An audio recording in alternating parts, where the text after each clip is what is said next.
ይሄ የምታዩ ማሽን ነው ወጥቶ ያገኘ ነው። ሄደን ቢሮ አመለከትን።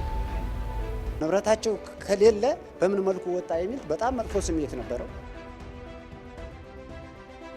ልክ በዚች በስለት እንትን መጋጠሚያና መጋጠሚያ ጠርዟ ላይ እንደዚህ ተቀዳለች። ይህ ስርቆት የጥበቃ እጅ አለበት ይባል ነበር።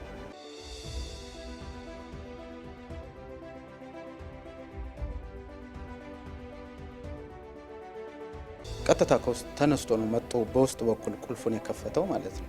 ከፈን ሲገባ ሁለት ናቸው። ሰው ጋር ቁመን ለማውራት ሁሉ እናፍር ነበር።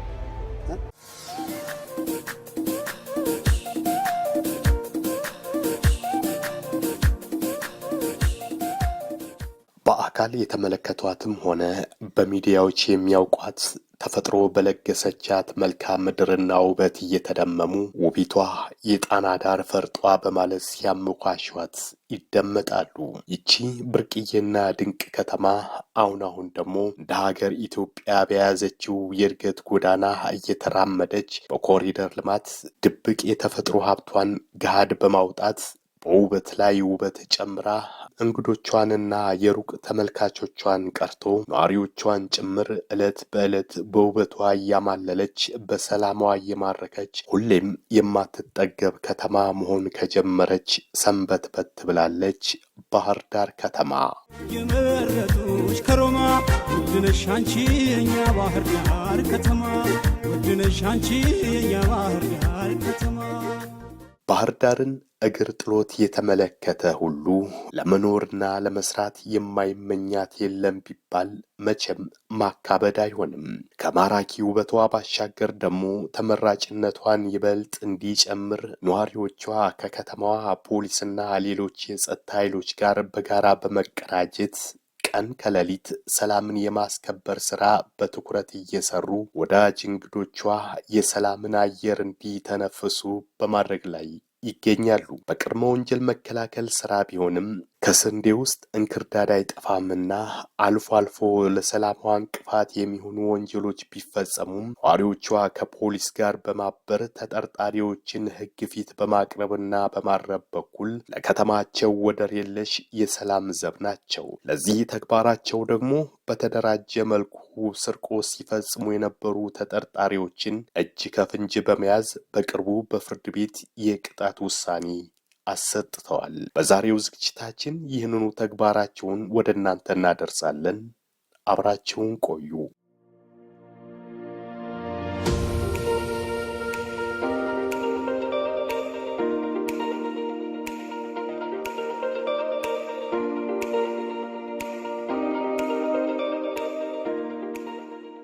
በባህር ዳር ከተማ ቀበሌ 4 አካባቢ በተለምዶ ዋርካው እየተባለ ከሚጠራው የንግድ ማዕከል ነው የስርቆት ወንጀሉ የተፈጸመው።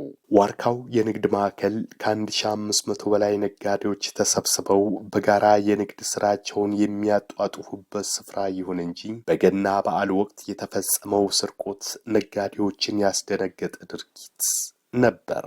29 በዓል ስለነበረ በ28 ምሽት ላይ ሱቄን ዘግቼ ሄድኩ።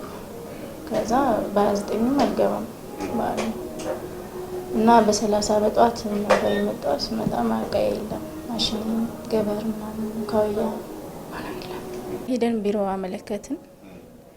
ከዛም በኋላ ተሰባስበን ወደ ፖሊስ ጣቢያ ሄድ ነው የጠፋብን ሰዎች ማለት ነው። በዓል አክብረን ስንመለስ የገና ዕለት በ30 ታህሳስ 30 ስንመጣ ጧት ይሄ የምታዩ ማሽን ነው ወጥቶ ያገኘ ነው። እንደ ማንኛውም ጊዜ ከፍተን የገባ ነው። ወደ ውስጥ ስንገባ የለም፣ ክሩ ብቻ ነው ያለው። ከዛ ቀጥታ ቢሮ ሄድና አመለከትን። ከዛ በኋላ እንግዲህ ሌሎችም በነገሩህ መልኩ ስንፈትሽ ነው ያልን። የዛን ቀን ስናሽግ ነው ያል። እንግዲህ ስናሽጉለን ፖሊስ ጣቢያ ሄደን የነበረው ውዝግብ ነበረ። በ28 ሰረቁት፣ በ29 የገና በዓል ነበረ። ዝግ ነው የገበያ ማዕከሉ፣ ሙሉ በሙሉ አልተከፈተም። በ30 የተሰረቁ ተከራይታዎቻችን ጠዋት ላይ ለስራ ሲገቡ የስራ ቦታቸውን ከፍተው በሚያዩበት ጊዜ ንብረታቸው ተዘርፎ ነው የተገኘው። ወዲያውኑ ወደ እኛ ሪፖርት ወደ ጽህፈት ቤት አደረጉ። እኛም የነሱን ያመለከቱትን ሀሳብ መነሻ አድርገን በአቅራቢያችን የሚገኘው ለአንደኛ ፖሊስ ጣቢያ ሪፖርት አደረግን። ዋርካው የገበያ ማዕከል ህንፃ ላይ ሁለተኛ ፎቅ ላይ በ28 ታህሳስ 28 ሌሊት ላይ ቤት ተሰረቀብን ብለው በጠዋት መጡ እኛ ጋር ወደ 5 ግለሰቦች። ከዛ በኋላ ያደረግነው ምንድነው ወደ ቦታው መሄድ ነው። ወደ ቦታው ሄደን የተሰረቀባቸውን ሰዎች ግለሰቦች ምን እንደተሰረቀ ተረዳን። የተሰረቁት ነገሮች የልብስ ስፌት ማሽኖች ናቸው። ወደ 6 ያለ የልብስ ስፌት ማሽኖች እና ሌላ ቻርጀሮች አሉ፣ አዳፕተር አለ፣ ዲቫይደሮች አሉ፣ ቬንቲሌተር አለ፣ የልብስ ገበሮች ምናምን አሉ፣ ካውያ አሉ። ስለዚህ እነዚህ ነገሮች በቀላሉ መውጣት ይችላሉ አይችሉም ስና መውጣት አይችሉም፣ በጭራሽ መውጣት አይችሉም። መኪና ምናምን ከሌለ ነገር በመኪና ካልታገዘ በቀር መውጣት አይችሉም የሚል ነገር አመጡ።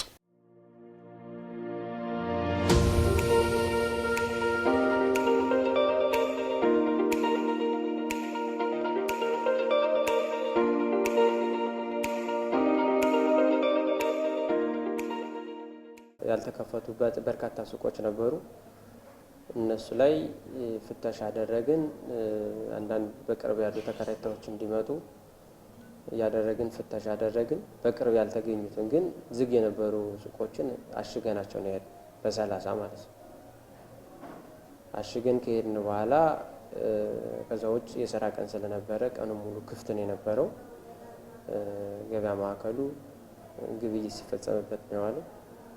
በዚሁ በ30 የተዘረፈውን ንብረት ማውጣት የሚችሉበት አጋጣሚ ስላልነበረ እነኚህ የሰረቁ ሌቦች አሁንም በድጋሚ 344 አንደኛ ፎቅ ላይ ውስጥ ላይ ገብተው በማደር የተሰረቁ ንብረቶችን ሌሊት ላይ አወጣው ኮሪደር ላይ ያስቀምጠዋቸው ነው የተገኙ።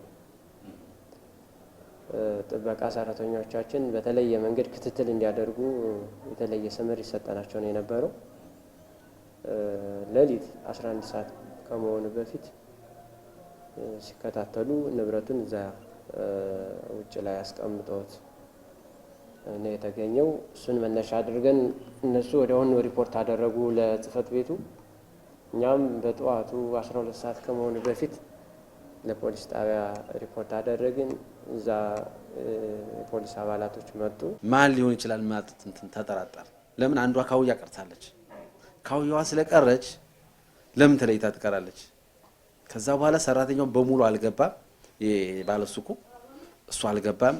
ያለና እንትን ምንድነው በሙሉ እንዳይገባ አደረግንና መፈተሽ እንዳለብን ወሰን ፍተሻ ማካሄድ እንዳለብን ያችን ለማግኘት የቀረችዋን ለማግኘት እና ያን ልናደርግ እንትን ስንል በአጋጣሚ እኛ በ28 ያን አይተን ስንመጣ የሌሉ ሰዎችን ሱቅ ስራ አመራሮች የአክሲዮኑ አመራሮች እንዲያሽጉት አድርገናል። የሌሉትን ሰዎች ያው ጥርጣሬውም ስለነበራቸው እነሱም በቀላል ሊወጣ አይችልም የሚል ጥርጣሬው ስለነበራቸው እንዲያሽጉት አድርገናልና በዚህ ቀን ወድቆ ስናገኝ ስንሄድ ልክ በእንደዚህ በዚች በስለት እንትን መጋጠሚያና መጋጠሚያ ጠርዟ ላይ እንደዚህ ተቀዳለች። የሁሉም የታሸገው ለመክፈት እንዲመች ማለት ነው።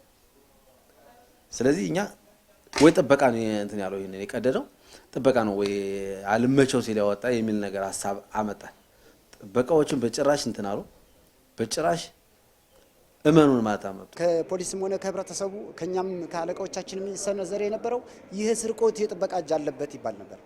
እኔ ግን በአጋጣሚ እቃው ሲገኝም ስለነበርኩ የጥበቃው እጅ ንጹህና ንጹህ አንደርስታንድ አድርጌ ስለማቀው እጁ ንጹህ ስለሆነ በዚህ ምንም ቢሆን ምን አንገቴን እሰጣለሁ እዚህ አሉ እያልኩ ለሳችን 2-3 ጊዜ ስነግረው ነበር። እዚያ በኋላ ግን በተደረገ ክትትል ልጆችም ባገዙና መሰረት ያው ህዝቡ ሊገባ ሲል እነሱ ከህዝቡ መቀላቀል ስለነበረባቸው በዛ ሰዓት 2-3 ጊዜ ሲደወልለትም ታመም ያለው ስበሩና እንትን አርጉ ነው የሚል ቤቱን በተለያየ መልኩ ፈትሸናል። ቤቱ ሊከፈትም አልቻለም እጁ ላይ ስለነበረ ያ ተደረገ። መጨረሻ ላይ ግን ህዝቡን አወያይተው ሲመለሱ የጠፋው ልጅ እየዞሩ ስለነበሩ የጠፉ ልጆች አብረው እነሱ አገኟቸው፣ ተያዙ። ወደ ሌላ ክፍል አስገብተውት ያደሩት በ28 ማታው ነው። በ29 ሙሉ ገበያ ማዕከሉ ስለሆነ ክፍት የሆኑት 2 ካፌዎች አሉ፣ ትልልቅ ካፌዎች። ለነሱ ለካፌዎቹ ሲባል ብቻ ነው በሮች 2 በሮች ክፍት የሆኑት። ሰው ሲወጣ ሲገባ ይውላል። በዛን ሰዓት እነሱም ወጥተው ይውላል፣ እንደ ማንኛውም ተጠቃሚ እንደ ካፌ ተጠቃሚ መስለው ማለት ነው። በ29 ሙሉ ዝግ ስለነበረ መግባትም መውጣትም ስለማይቻል ንብረት ማውጣትም ምንም ማለትም አልቻሉም። አስቀምጠው ስቶር ካደረጉበት ክፍል ላይ ተቀምጦ ነው ውሎ ያደረው።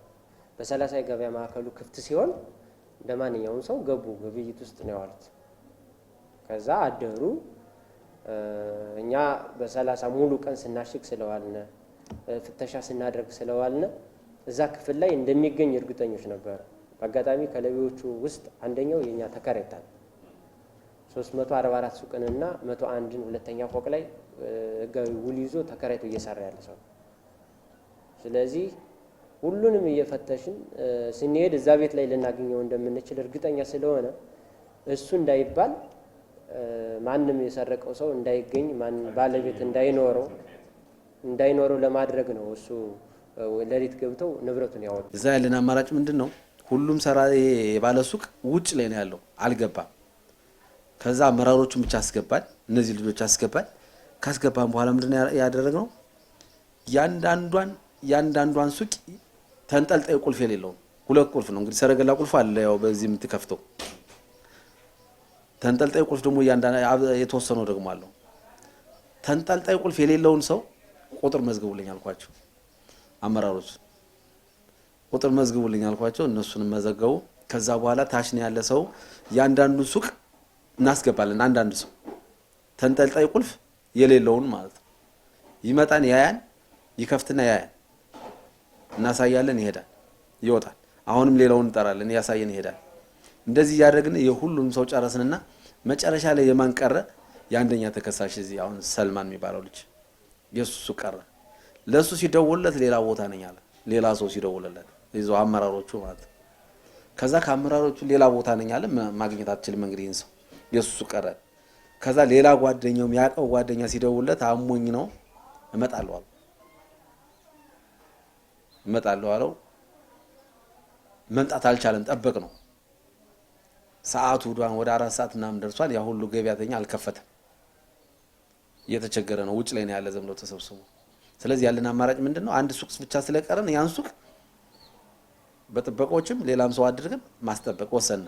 በዋርካው የንግድ ማዕከል በማህበረሰቡና ፖሊስ እንዲቀርብ ሲጠየቅ ምክንያቶችን በመፍጠር ላለመቅረብ የፈለገው ግለሰብ ላይ ጥርጣሬው ተጠናክሮ ቀጠለ። በመጨረሻም ግን ተበዳዮቹ ተጠርጣሪውንና አንደኛ ተከሳሽ ወደ ተከራየበት የንግድ ማዕከል ሲሄዱ ጥርጣሬያቸውን የሚያረጋግጡበት ድርጊት በማግኘታቸው ምክንያት ግለሰቡን ጨምሮ 4 ተጠርጣሪዎች እጅ ከፍንጅ ሊያዙ ችለዋል። ሁለተኛ ፎቅ ነው ኮሪደር ላይ ያስቀምጠውት ያገኘናቸው እና የተለያዩ ጥርጣሬዎች ነበሩ። ፖሊሶችም ያግዙ ነበር። ስለዚህ ሁለተኛ ፎቅ ሌባ ሊተኛ አይችልም፣ አሁን እዚህ የመገኘት እድል ይኖረኛል ብሎ አንደኛ ፎቅ ሊሆን ይችላል ብለን ወደ አንደኛ ፎቅ ወረድንና ስንፈትሽ ከ344 ቁጥር ድራቢ ቁልፍ አለው እንግዲህ ቁልፉ ማለት ነው። ከዛ ከመሃል አንዱ ልጅ እንደሽ ይሄ ልጅ ማን ነው ይሄ ሱቅ ድራቢ ቁልፉ አልተቆለፈም ሲለኝ፣ ቀጥታ ይሄ ማይክ መስታወቱ ክፍት ነው ይታያል በደንብ ወደ ውስጥ ነው። ውስጥ ልብስ መስቀያ ቦዲዎች አሉ፣ የተለያዩ ቴብሎች አሉ፣ እንደዚህ መቁረጫ ምናምን ማለት ነው። ከዛ በኋላ ክፍት ነው ብለን ባትሪ እያበራን ስናይ ከመሃል ያንደኛውን እጅ ነው ያየ ነው። እዛ እሱን አየው ነውና አረ ፖሊስ ጥሩ እዚህ ውስጥ ሰው አለ የተደበቀ ምናምን ስንል ቀጥታ ከውስጥ ተነስቶ ነው መጥቶ በውስጥ በኩል ቁልፉን የከፈተው ማለት ነው። ከዛ ሲከፍተው እኔ ጋንቹን ጠቅጥቄ ያስኩትኝና በቃ እጅ ሰጠልናል፣ ክፈትልኝ ቁልፉን ምናምን እንደ በሩን ክፈትልኝ፣ አልከፍትም የህግ አካል ይምጣና ነው የሚከፈትላችሁ ተባለ። ከዛ በኋላ ፖሊሶች እስኪመጡ ብዙ ሰው ተሰብስቦ ነበረ። ፖሊሶች ታች ህዝቡ ጋር ስለነበሩ ሲመጡ ከውስጥ ከፈቱትና በሩን ሲገቡ 2 ልጆች ተነስተው ነበር በሰዓቱ። ከዛ በኋላ ከተነሱ በኋላ እነሱን ያዟቸውና ውጭ አቆሟቸው በኋላ ወደ ውስጥ ሲገቡ ደግሞ ሌላ 2 ልጆች እዛው ውስጥ ተደብቀው ተገኙ ማለት ነው። በጧት ግን እዚህ ስንመጣም ሰው በጣም እንትን ብሏል፣ ውጭ ላይ አልገባም። ከዛ ምንድነው ስላቸው እቃው ተገኝቷል ይመስለናል እንደዛ ነገር ነውና ሌባው እዚህ ውስጥ ይኖራል ተብሎ ስለታሰበ ሰው አይገባም ተብሎ በሩ ተዘግቷል። ከዛ ባለ ንብረት ብቻ ይግባ ተብሎ ገባን። ስንገባ እቃችን ስናየው እኛ ነው ኮሪደሩ ጋር ወጥቶ የተገኘው። ሱቁን ክፈታል ነው ሰው አለ ክፈት ያለ ስበሩ ስንል መከፈተው ራሱ ውስጥ ምን አለ በ28 ገብቶ እንደወጣ ነው። አልወጣም ወደ ቤቱ ይልች ማታ ሲሄዱ ቆልፎ ሌላው ወደ ቤቱ ሲሄዱ እዛው ነው ያደረው። ከዛ ልክ ከፍተን ስንገባ ሁለት ናቸው። ሁለቱን አገኘነው ወዲያው ነው። ሌላም ልክ ወደ ውስጥ እየገባን ስነ ደግሞ ሁለቱ ደግሞ የልብስ መስፊያ ስፌት ቤት ነው። ልብስ ነው የሚሰፋበት። ከልብስ መስፊያው ውስጥ ተደብቀዋል ሁለቱ ጓደኞቹ ደግሞ በጥቅሉ ስንት ነው? 4 ነው። እነሱን አገኘን። እንዴት እንደገቡ እንትናል። ህዝቡም ማገዝ የሚችለውን ያህል አገዘን። ወደዚህ አመጣን። ወደ ጣቢያ ካመጣን በኋላ የግድ የተለያዩ ወርቅ ጥያቄዎችን ተጠቀምን። ከልጆቹ ጋር ተግባባን። አዎ ድርጊቱን ፈጽመነዋል፣ ተሳስተናል፣ ፈጽመነዋል። ማውጫ ስላጣን 3ኛ ፎቅ ላይ የራሳቸው የተከራዩት ሱቅ አላቸው። እሱ ነበር ያሳደርነው ወስደን። አልመቸን ሲል ግን አመጣን ጥለነው 2ኛ ፎቅ ላይ ነበረበት ካገኛችሁበት ቦታ ላይ ስላልተመቸን የቀደርናቸውም ወረቀቶች እኛው ነን አሉ። እሱን ካረጋገጡልን በኋላ ምንም ምን ቀረን? አንዲት ካውያ ቀረችን። ወስደናል ብለዋን ያንን አግኝተናል። መጀመሪያውንም ሲጀመርም እሺ እናንተ በትክክለኛ ድርጊቱን ከፈጸማችሁት ካውያው አንድ የጠፋ ካውያ አለ። የት ነው ካውያው ስና አለ አሉ። የት አለ? ከሱቅ አለ። ከሱቅ ሲኔድ ካውያውን አገኘን። እነዚህ ተጠርጣሪዎች ትኩረት አድርገው ከንግድ ማዕከሉ ሲሰርቁ የነበሩት ተጨማሪ የማጠናከሪያ ተንጠልጣይ ቁልፍ የሌላቸውን በሰረገላ ብቻ የተቆለፉ ቤቶችን በመምረጥ እንደሆነ የባህር ዳር ከተማ አስተዳደር 1ኛ ፖሊስ ጣቢያ በምርመራ ሂደቱ አረጋግጧል። የፖሊስ የምርመራ መዝገብ እንደሚያስረዳው 4ቱ ተጠርጣሪዎች ለዚህ ድርጊት ማስፈጸሚያ የሆናቸው ዘንድ ማንኛውንም የሰረገላ ቁልፍ ሊከፍቱ የሚችሉ ቁልፎችን ከወደ ቻይና ሀገር እንዳስመጡ ፖሊስ ያስረዳል። ተጠርጣሪዎቹን ለመያዝና ለምርመራ ስኬቱም የማህበረሰቡ ድርሻ ከፍተኛ እንደነበር ተጠቁሟል። ከመካከላቸው አንደኛው ቁልፍ አለን አለ። ምን አይነት ቁልፍ? ቁልፍ አለ፣ ሱቅ ቁልፍ አለ። ድጋሚ እንደገና ወደ ሱቅ በድጋሚ ሄድን። ድጋሚ ከሄድን በኋላ ይሄንን ቁልፍ አውጦ ሰጠን። እንዴት እንደተከፈተ ከዛ በኋላ በእያንዳንዱ አንተን አስረዳን። እነዚህ ቁልፎች ይሄን ቁልፍ ማየት ትችላለህ። የተለያየ ቁልፍ አላት እቺ ራሷ። እቺ የተለያየ ቁልፍ አላቸው ይወጣሉ። እነዚህ ቁልፎች አሉ። እነዚህን ቁልፎች በእነዚህ ነው የምንከፍተው። በእነዚህ ቁልፎች ሰረገላ የሆነን ቁልፍ ማንኛውም ቁልፍ መክፈት ይቻላል አስረዳን። ከዛ በኋላ ክፈት እናሳየናል ነው። ከፍቶ አሳየን። መጨረሻ ላይ ይሄ ቁልፍ የት ነው የሚገኝ? አሁን ገበያ ላይ ያለው ማለት አመጣን። አይ እዚህ ገበያ ላይ እዚህ ሀገር ውስጥ የለም፣ ይሄ ቁልፍ የለም። ግን እኛ ያው ይሄን ስራ ለመስራት በሚል ከቻይና ነው በፖስታ ቤት በኩል ይመጣል የሚል አረጋገጡልን። የነበረው የአጠቃላይ እንትናቸው ይሄ ነው። ከዛ በኋላ እኛ ያው ፍርድ ቤት አቀረብን፣ ጊዜ ቀጠሮ አቀረብን፣ ምስክሮችን ሰማን። በአጋጣሚ የሌላ ቤት ሰብሮ ስርቆት ተመሳሳይ እዛው ጎን ለጎን ህንጻ ላይ ለምለሚቱ አካባቢ ስለነበር ደግሞ ሌላ መዝገብ ተጠርጥረው ስለነበር በዛ መዝገብ ማስቀጠል ጀመርና ያኛው መዝገብም አሁን እየተጣራ ያለ መዝገብ ነው። 2ኛ መዝገባቸው ማለት ነው። እንደ ጥበቃ በዛን ቀን ብዙ መስዋዕት ከፍለናል። ተሰርቆ ቀን ተነግሮንም ስለነበረ ተሰርቆ አድሮ ነው እኛ የገባ ነው። በ30 ነው የገባ ነው። ገባን። ስንገባ ባለቤቶች መጡ። ተዘርፏል ቤታችን አሉ። ቁልፍ ተሰብሯል አልተሰበረም እና ንብረታችን የለም የሚል ጥያቄ ሲነሳ ንብረታቸው ከሌለ በምን መልኩ ወጣ የሚል በጣም መጥፎ ስሜት ነበረው። ፖሊስ ከህንፃ ኮሚቴዎች ጋራ የሚችለውን ያክል ሲያደርገዋል። ማታ ተረከብነ ቤቱን ሄደ። ሁሉም እነዛ ሰዎች በተለመደ መልኩ ስራቸውን ሪሰርቻቸውን አጠናክረው ቤት ውስጥ ነው ያደሩት። ሲያድሩ እኛ ጋር ኮቲም አልሰማንም፣ ምንም አላልንም። ዙረን ፈተሽን፣ ጥርጣሬው ስለነበረን ማታም ዙረን ፈተሽን፣ አላገኘንም፣ ድምጽም አላገኘን፣ ተኛን። ጠዋት ግን ምን ማድረግ እንዳለብን ጥበቃው የተለየ ክትትል ማድረግ እንደነበረብን ተነጋግረናል። 9 ሰዓት ላይ እንተካካለን። 9 ሰዓት ላይ ስንተካካ ተረኛ ነበርኩ። ወደ እንትን ስመለስ ምንድነው ያደረግነው? 11 ሰዓት ቀድመን በየቦታው ሰው መድበን ሙሉ ቤቱን ቼክ ማድረግ ነበረብን። ምክንያቱም እነዛ ሰዎች ይህን እያደረጉ ከሆነ ዛሬውንም የሆነ ነገር ሊፈጥሩ ይችላሉ የሚል ስጋት ስለነበረብን ያን አደረግ። ያን ስናደርግ ግን አንደኛ ፎቅ ላይ 2 ሰው መደብ፣ ሁለተኛ ላይ መደብ፣ ወደ 3ኛ ሰው ላክነ። ስንዞር እቃ ውጭ ወጥቶ ተገኘ።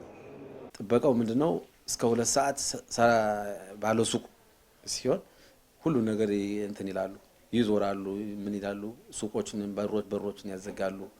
መጨረሻ ላይ ካዘጉና ሰው ከወጣላቸው በኋላ ሁሎችም በሮች ይዘጉና ታች ላይ ሆኖ ነው ለጥበቃ የሚመቸው ታች ላይ ስለሆነ ታች ላይ ነው። እነዚህ ሰዎች ግን የት ቀርተዋል? እዛው ራሳቸው ሱቅ ላይ ዘግተው ቆልፈው ቀርተዋል። ከውስጥ ላይ ቆልፈው ቀርተዋል። ጥበቃው ያለ እንግዲህ ከስር ነው። እነሱ ሁለተኛ ህንጻ ላይ ነው ያሉ። መስማት አይችሉም፣ ማረጋገጥም አይችሉም። ለምን ውስጥ ነው የቀሩባቸው። ሰረገላም ስለሆነ ሰው ይኑር አይኑር እነዚህ ጥበቃዎች ማረጋገጥ በጣም ከባድ ነው። ሰፊ ነው እንትኑ አክሲዮኑ ከባድ፣ ሱቆቹ በጣም ብዙ ናቸው። ስለዚህ ያለው ምንድነው ከታች ስለነበሩ ሁሉ ነገር ለመስማት በጣም ከባድ ነው። ታች ላይ ነው መግቢያ በሩ ነው እነሱ ዘው የሚጠብቁ። ግን በዛ ምክንያት ግን እነሱ እዛው ራሳቸውን ሱቅ ተጠቀሙ። እዛው ማደር አይቻልም፣ ሱቅ ላይ ማደር አይቻልም። ሱቁ ውስጥ ነው እነሱ ግን ያደሩት። ለምን ስንት ጓደኞቹን ነው የተከራየው? እንግዲህ አንዱ ነው ሰልማን የሚባለው ነው። ሰልማን እሱ ነው። እሱ 3 ሰዎችን ግን ይዟል። 3 ጓደኞቹን ይዞ ነው እዛው በማደር ይህን ድርጊት የፈጸሙ። ያው 3ኛ ጊዜ ነው እዚህ ቤት ለስርቆት ተደረገብና ለኛም ግራ ያጋባን ነበር። ቁልፍ አይሰበርም፣ የተፈጠረ ነገር የለም። የሚሰረቀው እቃ ወጥቶ ነው የሚገኘው እና በዚህ ልክ ዘመናዊ ቁልፍ ስላላቸው እነሱ በሱ ነው የሚጠቀሙት። ከነገራችን ላይ ሰዎች ቤት ውስጥ ዘጉ። ይሄ ሲሊንደር ነው። እኛ በውጭ ፈትሸናል። ከውስጥ አሉ። እኛው ዘግተ ነው በውጭ ጥበቃ ስለምናደርግ ሌሊት ሁሉ ክሊር አድርገን ፈትሸን ስለምንገባ በዚያ ልክ ነው። ከሌሎቹ የመረጡበት ምክንያት ተንጠልጣይ ቁልፍ የላቸውም። በአጋጣሚ ነው እነዚህ ሌሎቹ አሁን ሰረገላ ቁልፍ አለ። በዚህ ሰረገላ የምትከፍተው ሰረገላ ቁልፍ የምትከፍተው አለ። ሌላ ተጨማሪ ደግሞ የተንጠልጣይ የድንጋይ ቁልፍ ያላቸው አሉ። የድንጋይ ቁልፍ ያላቸው መክፈት አይችሉም። ለምን? የድንጋይ ቁልፉ መስበር መቻል አለበት። ካልተሰበረ መክፈት ስለማይችል እሱን አንጠቀምም። ግን ሰረገላው ብቻ ከሆነ እሱን ለመክፈት ቀላል ስለሆነ ይህም በዚሁም ስለምንከፍተው በዚህ በቀላሉ መክፈት እንችላለን። ሰረገላ ያላቸውን በሙሉ ነው የሚከፍቱት።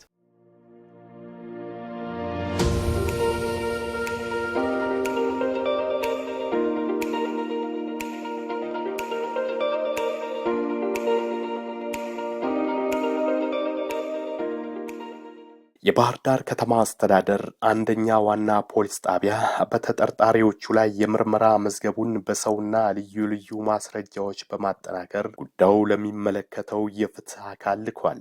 ከፖሊስ የደረሰውን መዝገብ የተመለከተው የባህር ዳር ከተማ ወረዳ ፍርድ ቤትም የተከሳሾቹን ጥፋተኝነት በማስረጃ በማረጋገጡ በቅርቡ በዋለው ችሎት በተከሳሾቹ ላይ የሚከተለውን የፍርድ ውሳኔ ወስኖባቸዋል። አንደኛ ተከሳሽ ያው የሱቁ ራሱ ባለቤት ነው፣ ሰልማን ያሲን ነው የሚባለው።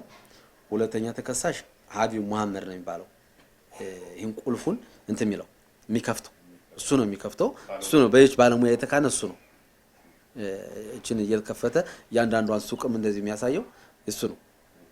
ሌሎቹ ያው እሱ ነው የሚችል ነው የሚሉት። ስለዚህ በሙያው የተካነ ይሄ ልጅ ነው፣ ይሄ ሀቢብ ነው። ሌላኛው እንትናቸው አንዋር አደም ይባላል። ሌላኛው ቶፊክ ከማል ነው የሚባሉት። ስለዚህ እነዚህ አራቱም ጓደኛሞች ናቸው። የስጋ ዝምድናም ያላቸው ናቸው። በጋብቻ የስጋ ዝምድናና ጓደኝነት የተመሰረተ እንትን ነው። ጥምረት ተፈጥሯል። በጥምረት የተፈጸመ የወንጀል ድርጊትም ነው። ስለዚህ የባህር ዳር ከተማ ወረዳ ፍርድ ቤት በቀን 13/6/2018 ዓ.ም በእያንዳንዳቸው ላይ የ18 ዓመት የቅጣት ውሳኔ ያስተላልፏል። ሰው ብዙ ያወራ ነበር። ፍርድ ምናምን ዋስትና ይወጣሉ ምናምን የሚባለው ነገር እንዴት ሌባ እንደዚህ እጅ ከፈንጅ ተገኝቶ ተይዞ እንዴት ይወጣል ህግ የለም ወይ የሚል ሀሳብ ነበረኝ በውስጤ። ግን አሁን ውሳኔውን ስሰማ በጣም ነው ደስ ያለኝ። እንግዲህ ደክመውበታል እነሱም። በእርግጥ እኛ የስራ ሰው ስለሆን ያን ያክልም አልተከታተልንም። ፖሊሶች ግን እያንዳንዱን ቀን በትዕግስት ወደ 1 ወር ከምናምን ነው እንግዲህ የፈጀ ምርመራውም የነበረውም ሂደትም በዛ ትዕግስት እነሱም በማመላለስ ብዙ ጥረት ሲሰሩ ነበር። ብዙ ነገሮችን ሲደክሙ ነበረ። ውጤቱ በጣም አርኪ ነው፣ ደስ የሚል ነው። ያንሳል ወይ ይበዛል የሚል አቅም ለመወሰንና ለመናገር አልችልም። ለኔ ለጊዜው ለራሴ ለህሌናዬ ከኛ በጀርባ ድሃዎች በስተጀርባ የነበረው እሳት ጠፍቶ ይሄን በማግኘታችን ብቻ ደስተኛ ነኝ። በፍርዱ ብቻ ሳይሆን ምክንያቱም እኛ የ2000 ብር የ3000 ብር ደመወዝተኛ ነው እኛ ጋር ያለ ጥበቃ። ደካማ ነው፣ ሽማግሌዎች ናቸው አብዛኞች። በዚያ ልክ የነዛ ሰዎች ጠለሽት እኛ ጋር ሰው ጋር ቁመን ለማውራት ሁሉ እናፍር ነበር። ያ በመደረጉ ይሄ ነገር ነፃ በመውጣታችን ብቻ ያለኝ ደስታ መግለጽ እንኳን የማልችልበት። በመጨረሻም ፖሊስ የንግዱ ማህበረሰብ በሚያደርገው የዕለት በዕለት እንቅስቃሴ በንግድ ማዕከላት ላይ አስፈላጊውን ጥንቃቄ እንዲያደርግ መልእክት አስተላልፏል። ይህንኑ መልእክት ወደ እናንተ በማድረስ ዝግጅታችንን እንቋጫለን። ቸርን ሰንብት። ህብረተሰቡ ከዚህ መማር ያለበት እኛም በዚሁ አጋጣሚም እንትን ሰጠናቸዋል። በዛው በወቅቱም ተንጠልጣይ ቁልፍ የትኛውም ሰው ሰረገላ ቁልፍ አለ፣ ተጨማሪ ቁልፎችን ማጠንከር ያለበት መሆኑን ቁልፉን ሲዘጋ ከእያንዳንዱ ሱቅ ጎረቤት ለጎረቤት ደግሞ ወጧል አልወጣም ቸክ መደረግ አለበት። ማን ነው አጠገብ ያለ? ምን አይነት ሰው ነው? ጤነኛ ሰው ነው ወይስ በወንጀል የሚጠረጠር ነው? እያንዳንዱ አንዱ ካንዱ መታወቅ ያለባቸው መሆኑን እና ቁልፉን በሚገባ ሲከፍት ሳይዘናጋ በሁለት ቁልፍ መጠቀም አለበት። በቃ አሁን ሰረገላ ቁልፎች እንደዚህ በቀላል የምትከፍታቸው ከሆኑ ተንጠልጣይ ቁልፎች ደግሞ ጉልበት ናቸው፣ ጥንካሬም አላቸው፣ ድምጽም ያሰማሉ። ዋሲል አሁን የሆነ ለመክፈት ስትሰብር አይመችም።